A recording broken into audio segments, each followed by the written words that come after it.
talk about this story. How was it? What's it called again? Liberation of the Daleks, right? Liberation of the Daleks. So anyway, I can just get Doctor Who magazine on this. A few more. So it's gone on for a long time. That's its real biggest problem. The episodes were only 6 pages long, and there's too many of them. So 3, 4, 5, 6, 7, 8, 9, 10, 11, 12. Oh, this is so fine. So we'll start off here, and I'll give you choice moments from the whole thing, right? So yeah, read from this page. By the way, great cover, celebrating that. That should be in the graphic novel that's coming out. Do we know who did the cover? Cover by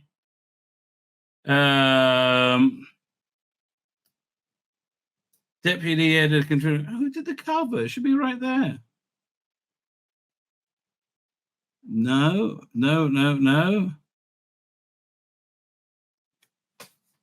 Oh, this is part 2 anyway. Oh, this is just annoying.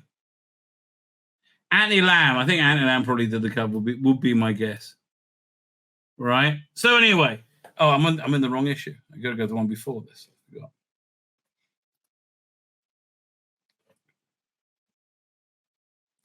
So it starts off. Continue from this page, right? It starts off right from the end of Power of the Doctor, right? Right from the end of Jodie, when they got in trouble for intimating they filmed there. And he's still in Jodie's TARDIS, and there's like, yeah, I'm the Doctor. And he acts very much like the 10th Doctor, right? And so he ends up with weird perspective at the 66 World Cup. And the Daleks invade, right? And there's these aliens there watching the whole thing, right? So that goes on for a bit, right? The weird shenanigans with the Daleks goes on for a while until where is it? Oh, Jodie, piss off! We don't want to see you, and I don't mean that nicely. Where is it? Fine. So yeah, 1 second. Doink. So I think by the third part, actually, this thing drags. It does drag. Okay, at the end, he's of the second part is exterminated. He's brought to the Daleks, and they're like saying, you know, what's going on? They're destroying the world, and he's realized there's something funky and weird about these Daleks, and the Daleks get mad and they blow up the world. He's like, well, that's crazy, right? That is crazy.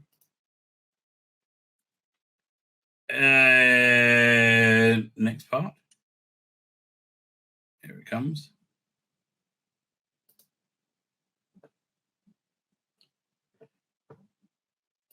And if I like the specials, I'll probably buy this graphic novel that's coming out, right? So then these things appear with like the Daleks can't see them, and they got the big magical net, and they grab the Doctor and they vanish, and they turn out to be giant gorillas, and they're in this like weird environment, and they're in a Dalek theme park essentially, right? They're in where people can go and experience different Dalek stories. Safely and basically just have fun. So then the mystery deepens. Like what is this weird Dalek theme park? Oh, a bit of Liz Sladen. We all love Liz Sladen.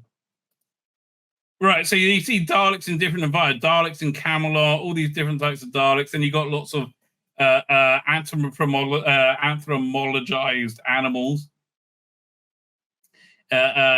knocking around as they try and work out. And then they go to the heart of it, and they find like these Dalek mutants are being like somehow tortured, right? To create these different Dalek environments. See, what episode am I on? And I'm like, it's taken how many episodes to get to? We're at episode 5, and you're not that far into it, right? It dragged a little bit. So it turns out these are poor, sad Daleks from a crash ship. And each Dalek is being used to create there's 9 Daleks. That's why they're creating 9 Dalek environments, and they make them out of this insubstantial matter. So that means they can't hurt anyone. However, yeah. So in the beginning of it, the Doctor met a folk companion, and he put it straight in the TARDIS, and also the Dalek Supreme there. And the TARDIS seems to be a way of bringing them from their fantasy world into reality. So fine, okay. Now I feel it's actually moving. We're like halfway through, right? It's halfway through, and it's so much better the way I'm telling you. When like as it's moving. Continue from this page. So yeah, so then they just recap how the Dalek got in there, and so now you have these people in a Dalek theme park where they're playing with Daleks, and Daleks have broken out from where they're playing, and they don't realize how insanely dangerous they are. Speaking of insanely dangerous, of course, a bit of what Yasmin Finney over there on the cover.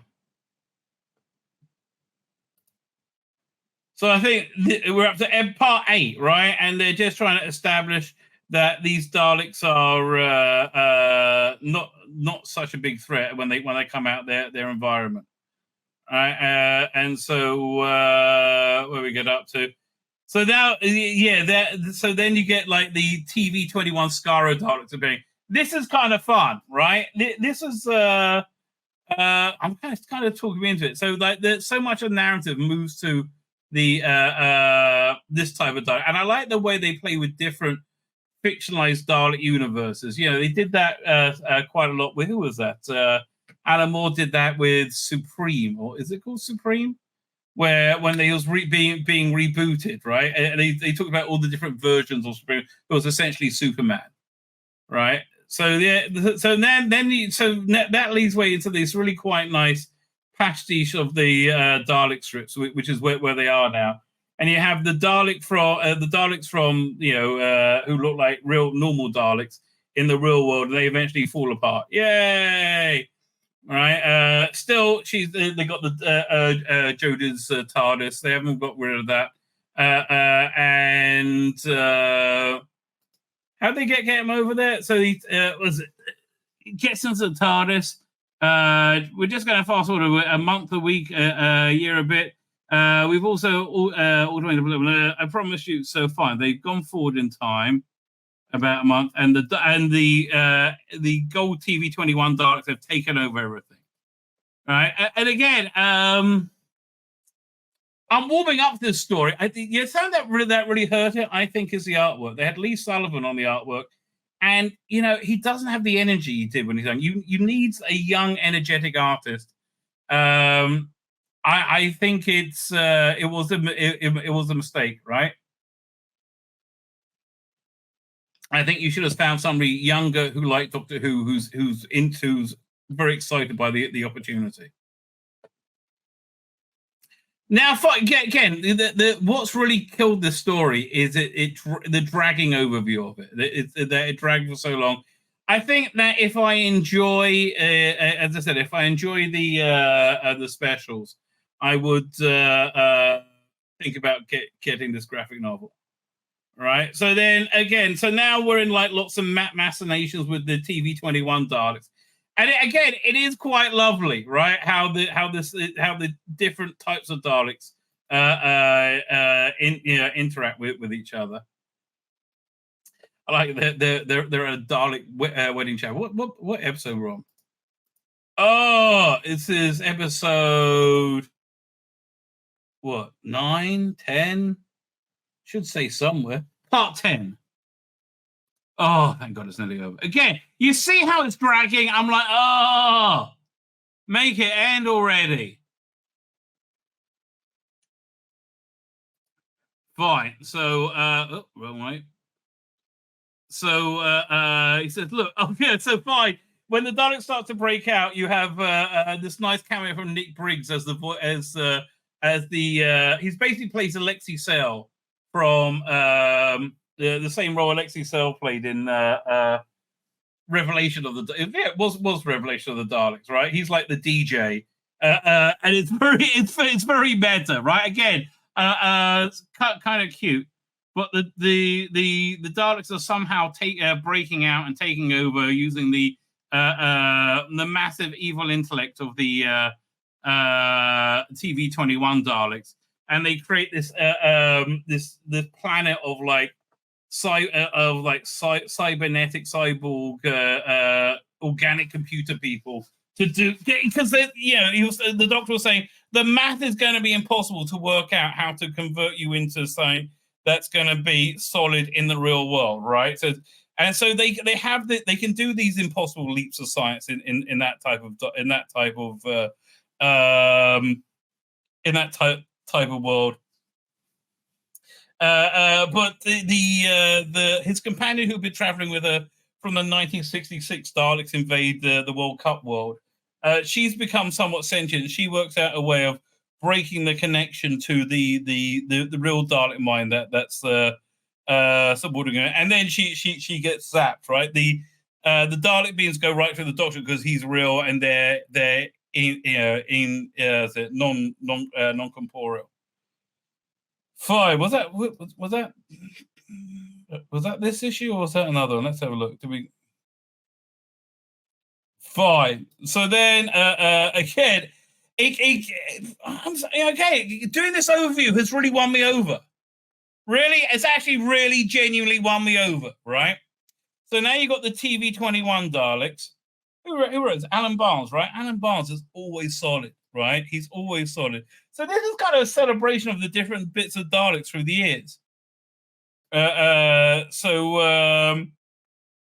They end up, or they visit the different Dalek environments because the TV-21 Daleks are trying to steal all the matter from all the other Dalek worlds, fake Dalek worlds, to become corporeal in the real world, and they come to Spyrodon world, right? So again, this is really an anniversary tour through the Daleks, and so eventually, David Tennant's plan is to go and find the Evil of the Daleks Emperor, right, and essentially start a Dalek civil war, which is essentially what he did in Evil of the Daleks. By the way, the phrase on Evil of the Daleks, I'm still plowing through it, still excellent, right? Still freaking awesome. So then you have all these different factions of Daleks. You've got the TV-21 Daleks fighting the TV Daleks, fighting the Evil of the Daleks, in this big Dalek theme park. Again, I'm just a bit. I think maybe they could have had different artists of different sections, right? They should have had one artist do the Evil of the Daleks section, have another artist do the TV-21 section, have another artist do the the modern Dalek people. And I'm sorry, this design of Alien is just crap. It is just crap, right? So again, so you get all these different iterations of the Daleks. The Doctor gives the Evil of the Daleks the technology of how to teleport into different Dalek environments. So this is cool, right? So he managed to get all the different types of Dalek leader into an alliance to destroy the TV-21 Daleks, and it's cool. You're dealing with different realities. I just feel that this is something that they're going to be dealing with in the 60s somehow. So it's causing a war of the Daleks. The whole thing finishes this month, and I'm surprised that. It does one thing. It doesn't do one thing, but it does one thing I was expecting. So you got the Evil of the Daleks fighting the TV-21 Daleks. Different factions, and basically they destroy each other, right? That's the big plan, and it works. And finally, the whole point of the strip, Joe's sonic screwdriver gets zapped, so he's going to need a new one. which is I just saw they got a whole new batch coming out. I wonder if I'm going to listen. If I like it, I'll buy the new Sonic, I guess. Right? And all the basically it makes all the Daleks fall apart. So then they got to work out what to do with the real Daleks. So he says, should they destroy them? And he's like, it's up to you. Nothing to do. Here, the line is, you're the Dalek status expert, Georgia. You've seen what they're really like, not the PG version. Come back here. Not the man, that's annoying. Not the PG version. Salted Day Trippers for friendly thrills. You decide. Doctor, come back. All right then. So they got a bit of the melted Dalek in the TARDIS. All right then. What's next? Oh no, the Jules rivet melted all over everything. Yeah, I hope it didn't jam up the fast return switch before we left the zone. I wouldn't want to hurry back to Skaro. So he's still got the Jodie TARDIS in this, which I'm surprised, right? I am surprised. So when is the graphic novel coming out? But I rewatched Hell Sent recently, and how did that get #1 spot, right? It's beyond me how that got the #1 spot. Do they have this? Do they have when it's coming out? Yeah, let's go to Amazon and see when it's coming out. Amazon. It's Liberation of the Daleks. Liberation of the Daleks. Well, it's pretty cheap. Blimey, it's only $14. That is pretty cheap. How many pages is it? The 13 point. I think it's going to be more fun if you read it in one go. Frankly, I think this cover does it justice. The artwork just isn't that good. That's really the bottom line. The artwork just is weak. I mean, look. Compare it to this beautiful Dave Gibbons stuff. Let's see what that says about it at Down the Tubes. Down the Tubes is the Liberation of the Dalek. Of the Dalek. It's a good site for general comic books, but they do lean very hard into Doctor Who. So what's the release date of it? I didn't even look. This is really worth it, by the way. The Fourth Doctor anthology, that's fantastic. So this is being released on the 23rd. I will decide right on the 25th, I guess, if this is something I want. Where did it go? Is this it? There you go. So by picking up from, okay, they're just telling us exactly the 14-part tale. It's only, I thought it was 12-part, 13-part. Hang on, let's have a look. See how long the last part was. It is Liberation of the Daleks, part 14. Okay, yeah.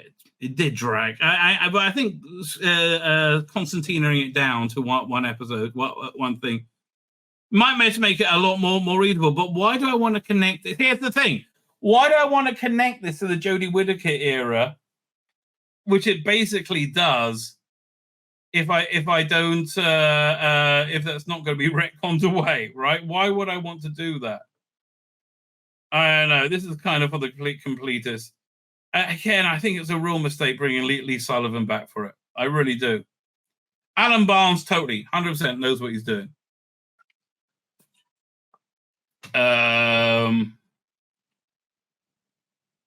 Do we know any of the? So, is there any more information on what's in it? There's probably a good. Let's see over here. Bridge the Gap. So it's actually 13-part tale. So it's the 14th Doctor, first adventure. Honestly, I'm somewhat amazed, but I'm going to say it's a recommend. As it stands on its own as a story, I'm going to say that's a recommend. It's a fun, frothy thing for the 60th anniversary, right? I've always liked the idea of playing with different realities. I had this idea of doing a Superman comic at one point,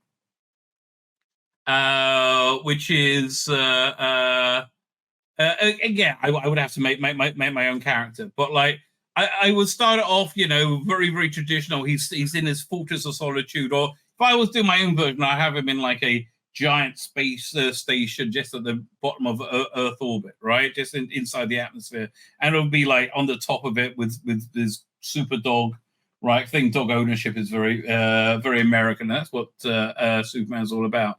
And I get in my head, I have like the Richard Donner, dan, dan, dan, dan, dan, as you pull back. But the idea is he'll be having an interview with Lois, an interview with Lois Lane. And then when he's there, Mr. Meplisnik turns up, hits him with a reality beam, and boom! Next thing he knows, he's in a 1930s Superman-style comic, right? And the narrative continues, and he breaks out of that, gets to a 1950s, then a 1970s, then a 1980s, then a 2000s, right? And then current age, he's a black woman or something like that. That sort of thing, right? But I always like the idea of an interplay between different versions of a similar reality. There's a really good play starring the guy from Harvey Moon, where it was Dixon or Doc Green, right? The guy was just the famous Dixon or Doc Green, where he got shot and the guy was arrested and taken for interrogation, and then suddenly he falls into a 1980s style cop show called The Bastard Squad or something like that. Oh, let's see if I can find what that was called, because that was bloody brilliant. And we'll go to IMDb. Oh, from the blue lamp to the black lamp. Is this it? Oh, we might have found it. This is it. Unbelievable. From the blue lamp to the black and blue lamp. Wonder if it's on YouTube anywhere. The black and blue lamp. That's what it is. Right. So here, the black and blue lamp. Let's see if we can find anything about this. IMDb. It was from 88. Is it available anywhere? We get the screenplay. Let's have a look, see if we can see it on YouTube. The black and blue lamp. Oh, there you go. Trailer for it. Yeah.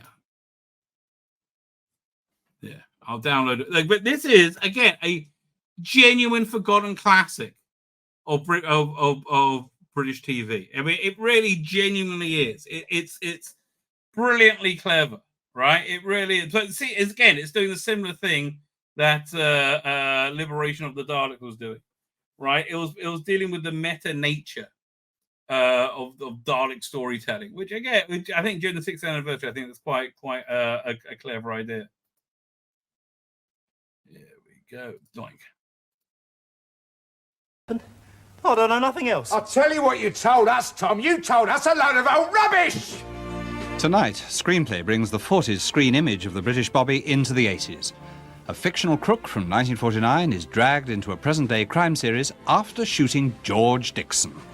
Get back!